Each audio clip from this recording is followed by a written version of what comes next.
and welcome to this edition of Dustin's Kaleidoscope. I'm Dustin, and I have the pleasure of being here today with Christopher Burtt, who is the owner of Get Well Games, and he's going to tell us about one of his games, Backup. Christopher, thank you so much for being with us today. Thanks for having me, Dustin. So I've learned about your game, and I wanted to find out more about Backup as well as about your company, Get Well Games. First of all, is your background in gaming or in anything like this? It's not really, my background is in product management. So Okay. I've developed products before and done a lot of work with getting products to market and getting them in front of consumers, although I mostly worked in the business-to-business arena. Okay. And I worked mainly in electronics and things like internet sites and customer service and those sorts of areas. So I knew how to get a product to market, but this is a very different product from what I worked on before. But I've played games my whole life. I've always been a big gamer. I'm very enthusiastic about that, and I sort of know a lot about games just from playing them my whole life. And so Get Well Games, that's the company, and Backup is one of the Correct. games within the company. That's correct. Yes, my Okay. first game. So I just have the one game right now. I just have Backup so far, and plan to build more as time goes on. So tell us about Backup. First of all, tell us how you even started. How did you even create this game? Sure. Well, I created it actually when I was recovering from back surgery. So I had back surgery and I was laid up in bed and not a lot to do. And I actually was having lunch with a neighbor, and he told me about this woman who had a concussion, and she was a game designer. And to make herself feel better, she made a game where the object was to overcome your concussion. I'm like, well, that's a great idea. I could do that for back pain. And at first, I was just thinking about doing it for myself, just to make myself feel better, to create a game where I got rid of my back pain. And I'm like, it's not really going to get rid of my back pain, but it'll make me feel better, and I'll enjoy doing it, and I'll have fun doing it. So that's where I started, and I had I was going on short walks, so I took a short walk down to the pharmacy and bought some index cards, and designed the game on index cards first, and really planned out how the game was going to be played. At first, I was thinking about doing a board game, and I thought about how the pain management scale, and my thought was that you'd start at 10, and you'd have little tokens, and you'd move down to 0 on the pain management scale. But then I kind of thought about it, I'm like, I wouldn't be able to play that right now because I'm laying in bed. So I switched to a card game and kind of designed it in my head, and then went and got the index cards and whittled down the index cards, and I got my daughter loves to play games, and my mom and my son played it, and I got everyone to play with me kind of over and over again. And at first it was too easy, and then it was too hard. So I could sort of balance the game and worked it on the index cards to really make it good.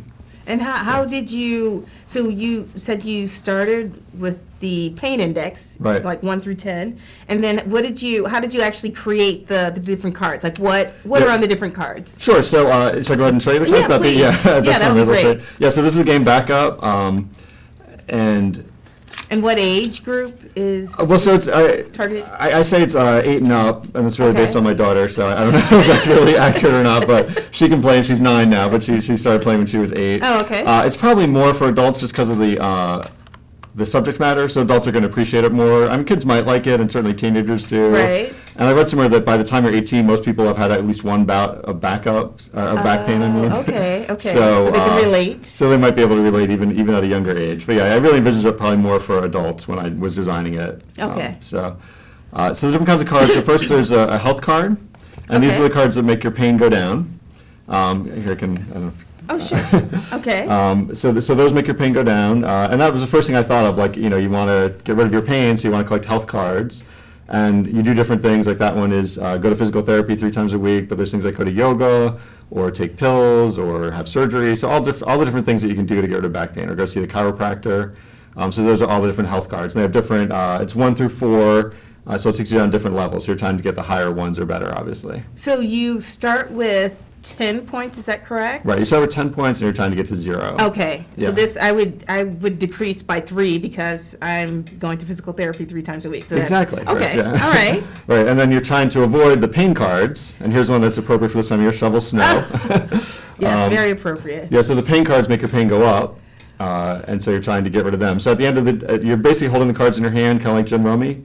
Oh, okay. So you look at all the cards in your hand. If you've got pain cards, it makes your pain go up, so you have to get rid of those Okay. before you can win. And sometimes you can win with 1 or 2 pain cards in your hand, but you really want to try and get rid of the pain cards when you're playing. Okay, so it's not like war where you're picking one at a time. You actually have a hand that you can sort of choose and select which one is going to help your overall score. Right, exactly, yeah. And so I set up some sample hands here, but yeah, so you have 5 cards in your hand at the start. Okay. And then you'll do things here. I'll show you.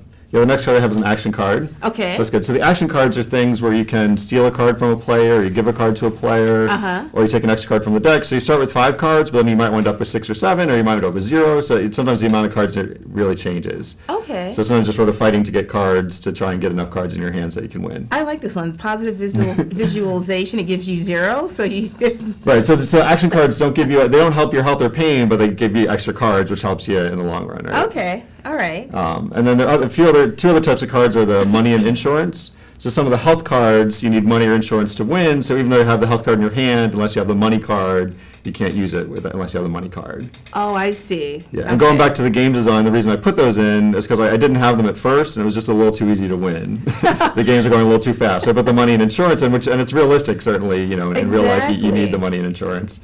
And that made it a lot more fun, and it made it just a little hard enough so that it's fun to play, but not too hard, so it's still easy enough. So let me ask you, so some of the cards, so I'm thinking like you, obviously this one like shoveling snow, and there's another one going to physical therapy. Right. It almost, it is a reminder for people like what they should and should not do as well. Like, you know what I mean? It is, yeah, and it's definitely, people always ask, is this game going to make me better? And it's not really going to heal your back, but it is stuff that it gives you hints and things to do and tips. It's funny, one of the pain cards actually says stay in bed all day. And I was playing it with someone, and they're like, that should be a health card. And I'm like, no, if you stay in bed all day, your back's going to get stiff, and it's going to make you worse. But she didn't know that. So she did learn something, and that happens sometimes. That's great. That's great. Yeah. So how many cards are in the deck? So there's 68 cards in the deck, and so the health cards have about 4 health cards, to give you an example. So the health cards go from 1 to 4. Okay. And then the pain cards go from 1 to 5. So a little more, although there's not too many 4 and 5 pain cards. Oh, okay. Pick up a refrigerator. Okay. That's interesting. That's the 5. That's going to cause you a lot of pain. Slip on ice, fall off your bike. Yeah, so it's funny, when I made them, the health cards are important, but they're not going to make you laugh so much. The pain cards are kind of funny and make you laugh, and we're definitely a lot more fun to make. And so how did you even think of these things? I mean, you said you were recovering. Right, so I was recovering. So the first thing I did is I made on the index cards, and I didn't even write down what they were. I just wrote down the values and kind of worked out the play and how many action cards there should be and how many health cards, and just so there are enough cards to get through the deck. And we did it with up to 4 people. So you can play from 2 to 4 people, and you might be able to play with more than 4, but I kind of optimized it for 4. Okay. And then after I did that, then I went back and wrote what each card meant. And that was kind of the fun part, right? And the health cards were very easy because it's all stuff that I've done. So either get physical therapy, go to the chiropractor, acupuncture. I've kind of tried everything. Okay. And surgery. And then I did go on to like WebMD and did a little bit of research, but kind of everything I looked up I had mostly written down already. And then the pain cards was also stuff I had done, like slipping on the ice or shoveling snow, or I haven't tried to pick up. No, I haven't tried that, but I have. Another one is picking up a box of linens that you think is linens, but it's actually books. Oh. So I've done that, like pick up something you think it's going to be light, and then it's heavy, and you're like, I should have bent the right way, and, Bend at the knees. Right, and then one of the thing that actually caused the back surgery was just coughing. So I have that as a card too. Yeah, I have like coughing and sneezing. So it's like these little things, and unless you have back pain, you don't really realize it. These little things. So it can be instructional too for people who have someone in their life with back pain. You don't really realize that coughing and sneezing and twisting, the little things can cause you a lot of pain too. That's interesting. So, yeah. Wow. So when you said that your background is in product development. Yes. So when you were developing this is very different from what any other product that you've ever developed. Is that correct? Yes. So yes. Was there any kind of strategy, or how did you? Well, I was originally developing it mainly for myself, and at the time I was working, I was planning on going back to work and kind of doing this part-time. But I got back to work, I actually got laid off, and I'm like, well, let me just, instead of looking for a job, let me just try and do this full-time, and I really started doing it full-time and loved it. I'm like, I'm just going to do this and make this work. And how long have you been doing this? Since July. Oh, wow. So, and I just got the game in October, so I've been selling it since October 21st. So only a couple months selling the game, but it took some time to get the game developed and made and then printed. And what has the reception been so far? It's been great. So I've been selling it at art shows. It's been really good. I've had some success online, but not a lot of success. I get people to the website, but I kind of feel like they need to play it or see it in person to really buy it. So I'm trying to figure out great ways to demo it. I've had a lot more success if I go to an art show where I can actually sit down and play with people, and they play it, they really like the game and see how much fun it is, and then they tend to purchase it from there. And then I also did a Kickstarter campaign. Yes. So before, So I had the game all developed and made, and that was sort of in July, and I had to wait till October to actually get the game. And I'm like, what am I going to do from July to October now? Okay. So I decided to do a Kickstarter campaign to really try to start raising some money to really pay for the inventory. And so I reached out to friends and family through Facebook and LinkedIn, did some press releases to really try and get the word out there and get people to invest and put some money into the company so I could use it to pay for the inventory for the cards. And how is it, and so for people who don't know what Kickstarter is, Yes. it's basically an online campaign where people who, from wherever, can come and support your venture, and then they get different rewards based on the level of contribution. That's right, yeah. And so and it's really for small businesses or artists or people who might have trouble going through traditional funding sources. And for me, like, I'm just too small because I haven't done something like this before. I have an MBA, but that, it's not really, and it's a whole new concept. There's not really anything like this out there, so it's really hard. It would be hard for me to get a loan or funding for the company. So instead you go to Kickstarter and you say, I've got this great idea, it's creative, and people can look at it, and you kind of do some video. I did a lot of videos explaining it and just letting people know where I was and progress and everything like that, to get them to give you money for it. And then for this, if they gave me $20, they got a copy of the game. If they gave me $40, they got a signed copy of the game. So those were the rewards. Cool. Yeah, That's cool. And was it successful? It was successful. So I raised $5,000 through the first round at Kickstarter. So. Wow, that's awesome. So Yeah. we have about a minute left. So Okay. we are going to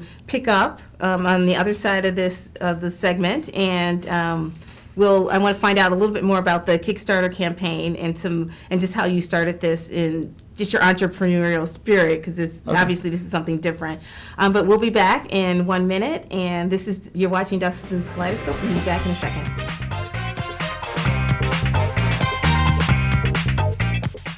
Local government, local educational institutions, and local community members all use cable access TV to communicate their message.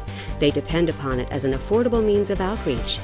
Public educational and government access television empowers local government agencies, individuals, and groups to use the media to speak directly to their constituents in a more direct and cost-effective way. Make sure everyone has a voice. Support your local PEG channels.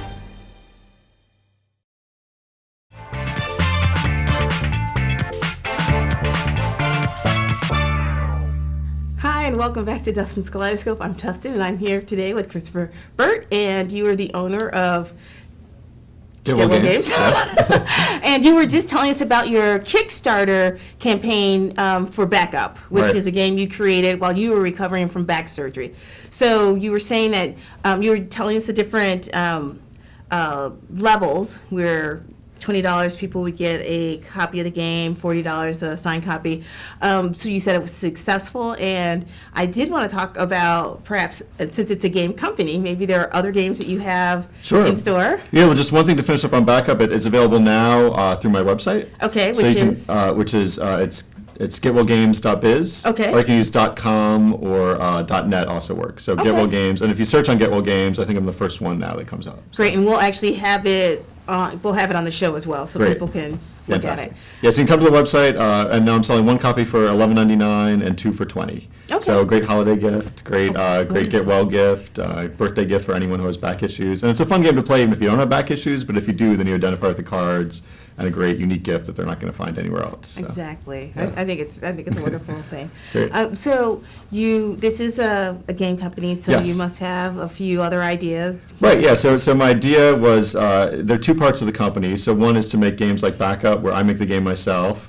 I've got another one of those coming out in Q1, and I don't want to, reveal what it is yet, but in Q1 I'll have another game out that's kind of similar idea, where it's focused around a health topic and a fun card game to play around another health topic. So my plan is to do probably maybe one of those a quarter, and really, do it in small batches and test them out and see how they sell, and then I'll produce more of the ones that do well. Oh, that's great. So that's that part of the company, and then I have another part of the company I'm calling In Game, and the idea is to use it for companies to use card games as promotional tools for trade shows or for training or for new employee orientation. So basically, anytime you're trying to promote your company, rather than just giving someone something with your logo on it, like a mug or a mouse pad, Yes. you're actually giving them something that really tells them something about your company. So what I do is I take what's unique about your company and your unique value proposition, and I turn that into a game. And so really when you're playing the card game, you're learning about the company and you're learning about what the company does.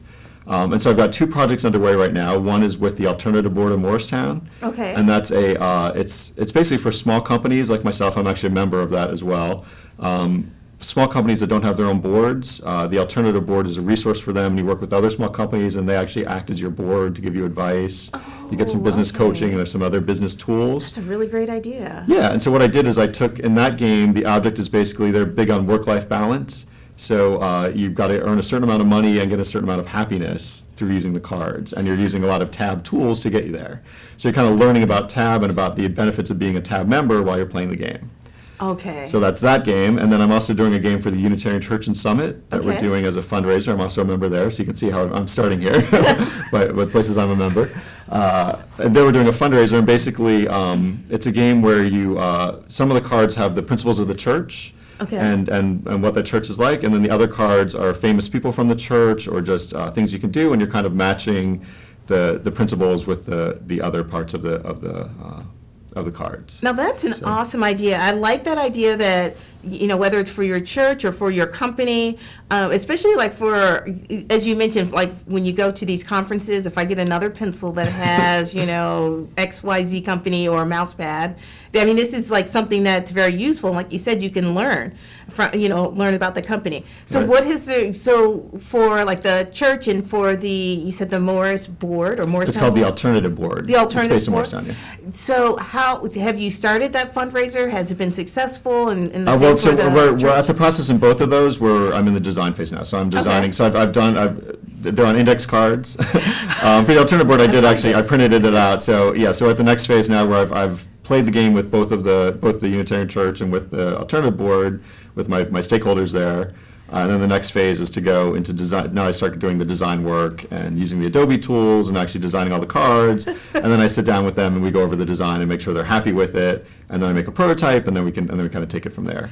But so we're at the design phase now, and probably by January I'll have prototypes for both of those. And so when did you begin this? And you said you'll probably be done in January. So how long? Yeah, it did usually take takes you? about 2 months. So I started the Alternative Board maybe about a month ago. So Okay. it takes about 2 months or so. I can do it a little faster if I need to, or a little slower. For the Alternative Board, they have a annual meeting that takes place in October. So we've got a lot of time, but we're just getting it done now.